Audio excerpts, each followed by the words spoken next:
1 month ago, equity traders were fretting as the S&P 500 moved below its 50-day moving average. Well, they needn't have worried because in the last month, SPY, the S&P 500 ETF Trust, has added 6.94% and made 16 new highs, or a new high every other day. We have only seen 4 losing days since the 12th of October in SPY, whose trading volumes regularly exceeded 50 million shares.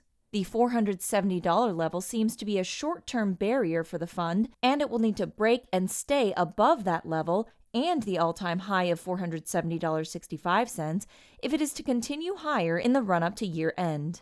Star fund manager Cathie Wood's ARK Innovation ETF had been riding the recent rally in Tesla, which is up 30% in the last month.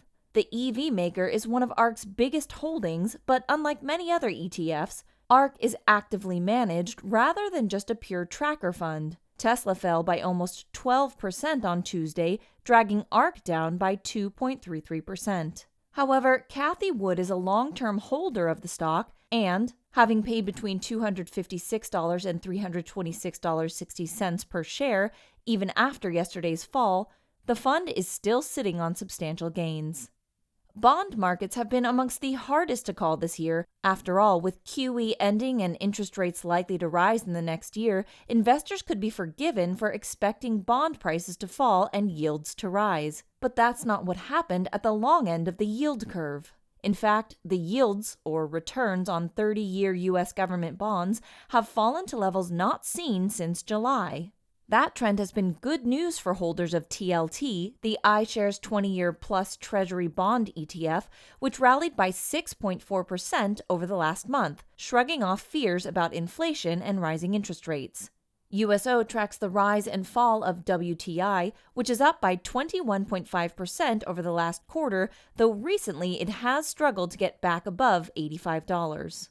The U.S. EIA has suggested that crude oil supplies will exceed demand in 2022 as OPEC and others ramp up production, and it trimmed its consumption forecast by 130,000 barrels of crude per day as a result. USO has shrugged off those concerns, however, and predictions for a wetter, warmer winter in the U.S. this year could limit the near-term upside in USO from here. Healthcare stocks were in the doldrums for much of early autumn, but by mid-October they were on the front foot once more. However, they still need to play catch-up with the wider market. XLV, the S&P 500 healthcare sector ETF, has risen by 5.13% over the last month, compared to gains of 6.94% in the SPY, the S&P 500 index ETF. XLV has been helped by stocks such as Dexcom and sector heavyweight and Dow component United Healthcare, which put on 20.4% and 16.23% respectively over the last 30 days.